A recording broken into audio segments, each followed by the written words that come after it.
this is a introduction and a little background for our osmosis lab. So diffusion is the movement of molecules from a high concentration to a low concentration, and all molecules want to do this.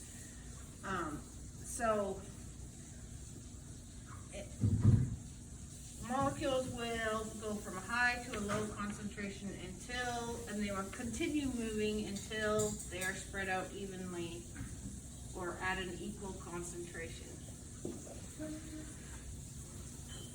In biology, typically we are talking about aqueous solutions. So aqueous solutions are solutions that have dissolved solutes within water. So water is the solvent and a solute is dissolved in there. In today's lab, our solute is sucrose, which is just table sugar. Now when solutes dissolve in water, they're not going to actually like break apart and break bonds. What happens is that water is attracted to them, and water is held close to them through hydrogen bonds of these very weak electrical attractions. So basically these water molecules get tied up around the solute, and that allows the solute to move around in the water. This shell of water surrounding the solutes is called a hydration shell. So this solute is dissolved in this water, producing a sucrose solution. Now, the more sucrose that is in solution, the more concentrated that solution would be.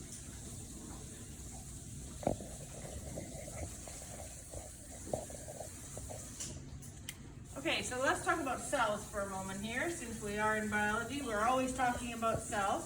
Cells are surrounded by plasma membrane, which is a hydrophobic layer that is surrounding every cell. Doesn't matter what kind of cell you are, you always have a plasma membrane surrounding you.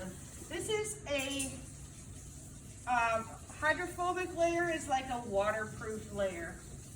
So, and we call plasma membranes semi-permeable because they are responsible for letting some things into the cell and other things not. They're basically the border.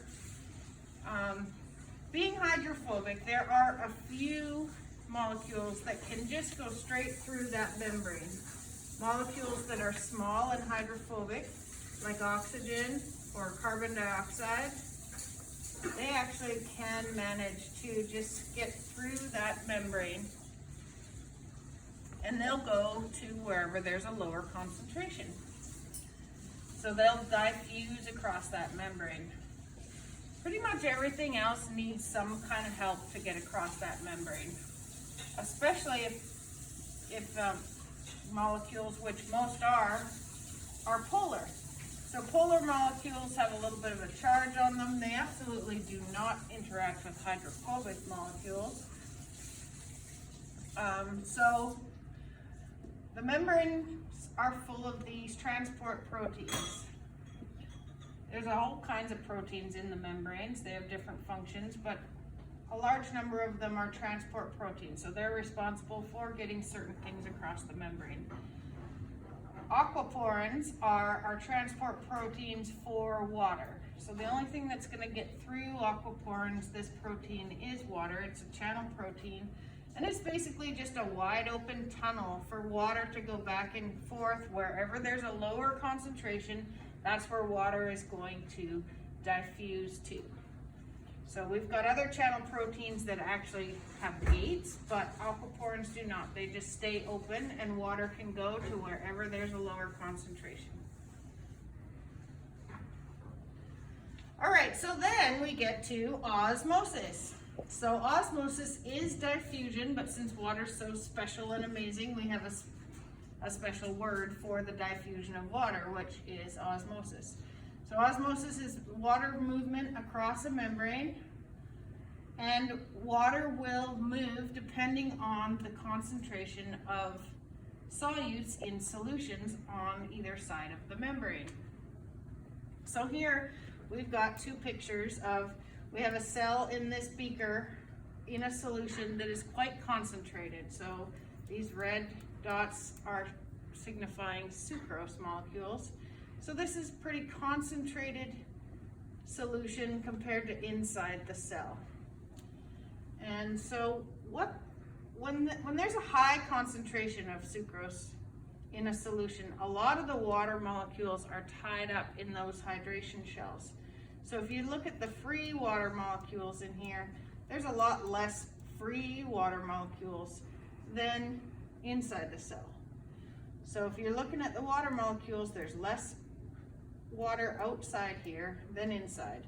So water is going to flow out to a lower concentration.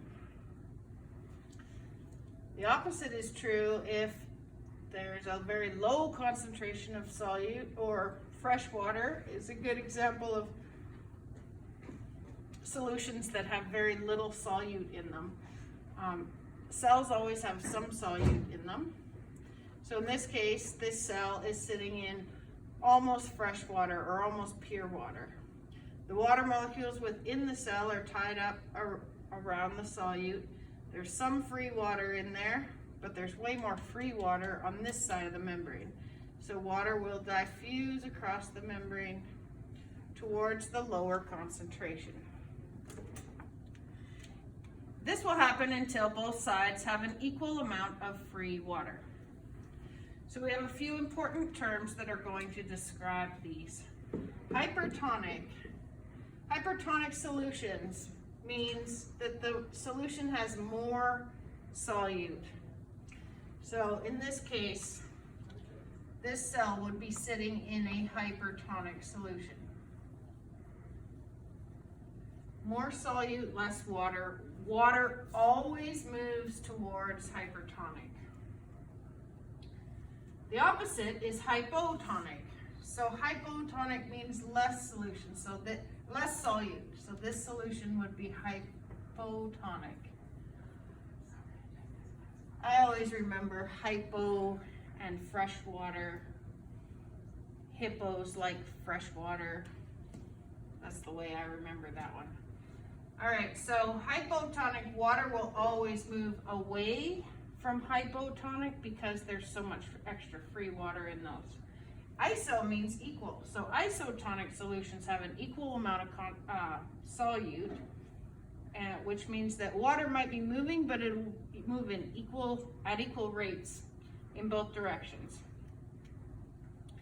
Now, these terms seem confusing, but they're really not. Hyper just means that more solute's there, and you just have to remember that water always moves towards hypertonic. And they're relative terms. So we can say that this cell is hypotonic to the solution, or we can say the solution is hypertonic to the cell. It's kind of like saying it's warmer outside than it is inside, or you can say that it's cooler inside than it is outside. You're saying the same thing, it just depends on your point of reference. So these are relative terms. It's just a comparing solute concentrations at different solutions. And when they're different, osmosis will occur. So this lab is going to demonstrate that, where we've got different concentrations of sucrose in the bags and in the beakers, and we can predict and measure which bags are going to gain water and which bags lose water, and which bags stay the same.